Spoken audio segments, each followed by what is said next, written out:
Bonjour et bienvenue. Afin d'élaborer une trajectoire nouvelle en vue des transitions énergétiques et écologiques, il paraît nécessaire de s'interroger sur tout un pan de l'économie mondiale encore trop négligé dans les réflexions contemporaines, l'économie circulaire. Elle consiste en une rupture avec la logique linéaire du prélèvement et nous invite à élaborer une nouvelle sobriété. Dans cette session, nous commencerons par définir l'économie circulaire, puis nous verrons la place de cette économie dans la théorie économique. Son rôle dans les transitions énergétiques et écologiques sera ensuite décrit, avant de finir sur le rôle des incitations économiques. Commençons donc par la définition.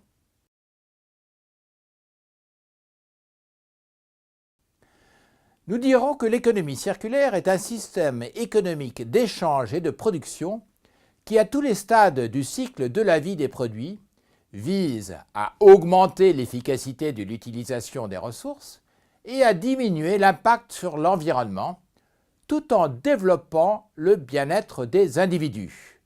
Le concept d'économie circulaire est apparu dans les économies industrielles, y compris les nouvelles économies industrielles comme la Chine, principalement pour gérer les dommages environnementaux de l'économie manufacturière. Ne concerne-t-elle pas les économies rurales et en développement? Ce cliché montre que si. Pour autant, la définition de l'économie circulaire peut se concevoir, en France en tout cas, en 3 domaines présentés dans le schéma suivant.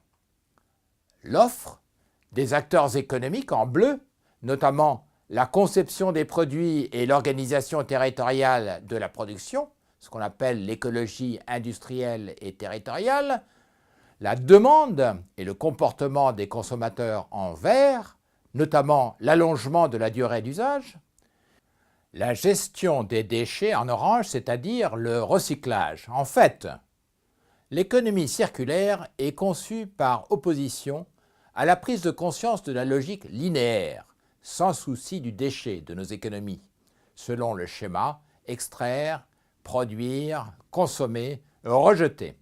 Une perversion flagrante de l'économie linéaire est ce qu'on appelle l'obsolescence programmée, qui désigne la conception d'un produit pour qu'il tombe sciemment en panne ou cesse de fonctionner au bout d'une durée limitée.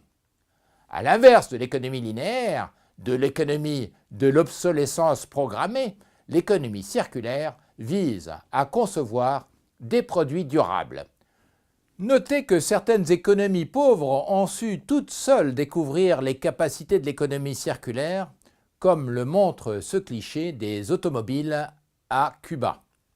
Il est vrai que ce résultat, celui du cliché, a été obtenu sous la contrainte extérieure d'un blocus commercial imposé par les États-Unis, mais nécessairement, l'avènement de l'économie circulaire va imposer de nouvelles contraintes. La question d'éthique sociale est bien sûr de savoir sur qui pèseront ces contraintes pour assurer un bien-être équitable.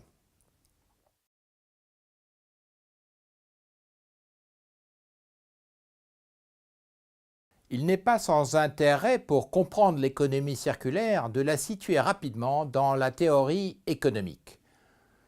Le grand économiste anglais Maynard Keynes estimait en 1928 que la prospérité générale, en tout cas des pays européens et d'Amérique, serait atteinte en 2 ou 3 générations au rythme de la croissance qu'il observait à l'époque, et qu'alors s'instaurerait une économie de prospérité générale et de loisirs.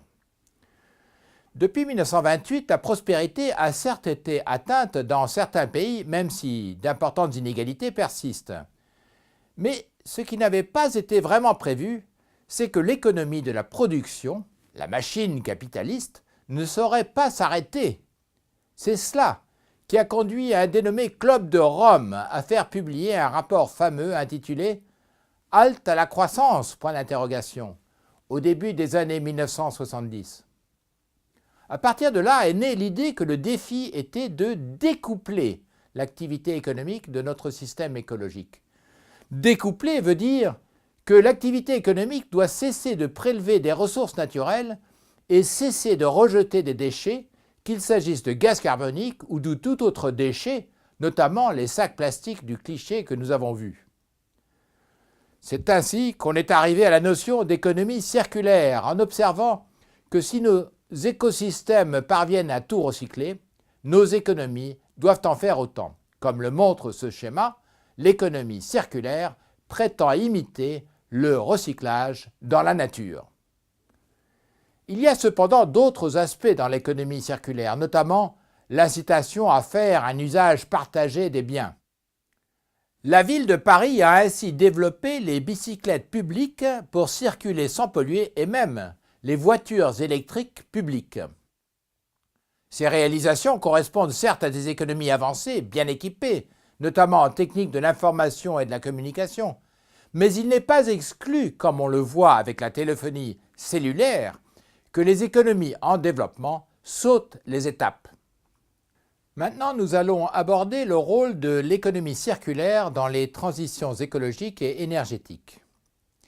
L'économie circulaire apparaît de plus en plus comme un impératif, notamment, mais pas seulement, dans les économies industrielles polluées, car le facteur exponentiel de la croissance a des effets aussi puissants que funestes sur notre planète dont les limites ne sont pas infinies.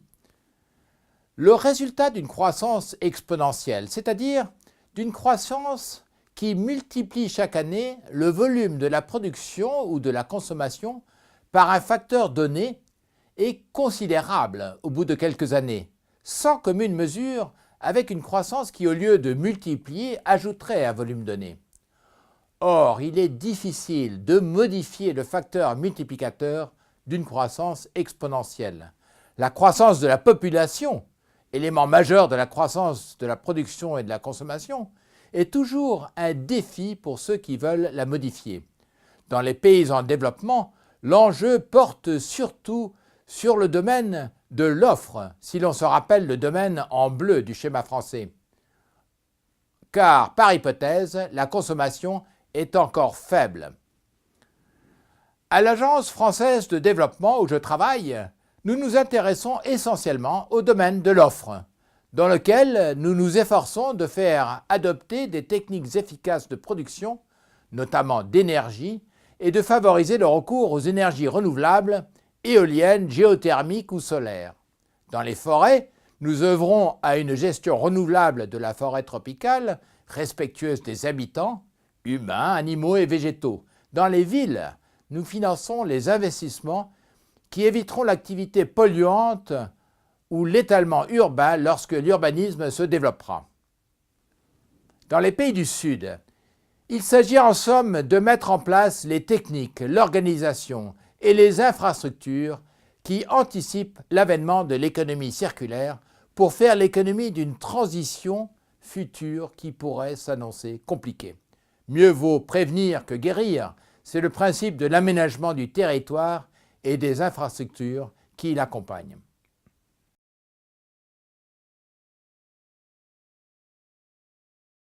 Voyons désormais le rôle des incitations. En économie libérale, les investissements et les comportements ne se conformeront aux exigences d'une économie circulaire que s'ils y sont incités. Il faut des prix attractifs pour les investissements, par exemple dans l'énergie renouvelable, et des pénalités pour décourager les comportements dommageables, notamment les taxes carbone pour réduire les émissions. Les prix ne sont pas neutres. Dans un mémorandum resté fameux, Larry Summers, l'économiste en chef de la Banque mondiale à l'époque, avait tenu le raisonnement en 1991 que dans un monde libéralisé, les industries polluantes avaient intérêt à s'installer dans les pays en développement où les pénalités étaient insignifiantes et les effets dommageables non facturés, comme on l'a évoqué de manière bien bénigne pour les sacs plastiques en Afrique. Les cas de déchets toxiques sont plus graves. C'était, espérons-le, une manière pour Larry Summers de dire que la libéralisation de l'économie internationale n'était pas nécessairement porteuse de principes éthiques. La libre concurrence a tendance à favoriser le plus fort et ce n'est que par le jeu des forces sociales que le consensus s'établit sur des normes de comportement acceptables. Par ailleurs, les réformes nécessitent une conjoncture économique et sociale favorable. En 2013, en France, sous l'effet d'une situation de sous-emploi, une révolte des camionneurs a obligé le gouvernement à abandonner les mesures visant à réduire le transport en camion au profit du transport ferroviaire, plus conforme aux principes d'une écologie industrielle et territoriale. À l'OCDE, on s'est attelé à étudier soigneusement les impacts sociaux avant de réduire les subventions sur les carburants fossiles au Mexique et en Indonésie. Le rôle de la monnaie sera traité dans un autre cours. Rappelons seulement ici que la monnaie constitue un facteur incitatif puissant, agissant sur le volume et le type de l'investissement. L'expérience mondiale récente a montré que cette influence n'a pas toujours reflété la responsabilité sociale et environnementale voulue, révélant la carence de la réglementation et sans doute la puissance des intérêts en jeu. Concluons que l'économie circulaire est un projet ambitieux. Peut-être n'est-il pas toujours clair que les transitions écologiques et énergétiques s'inscrivent dans l'économie circulaire.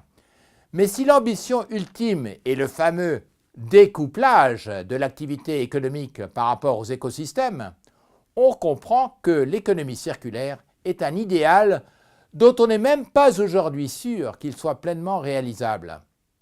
Les transitions écologiques et énergétiques entreprises à ce jour sont des tentatives partielles qui n'attaquent pas tous les domaines bleu, vert, orange du schéma français. C'est petit à mesure que le consensus social le permettra ou le dictera, que l'économie circulaire s'étendra à tous les domaines.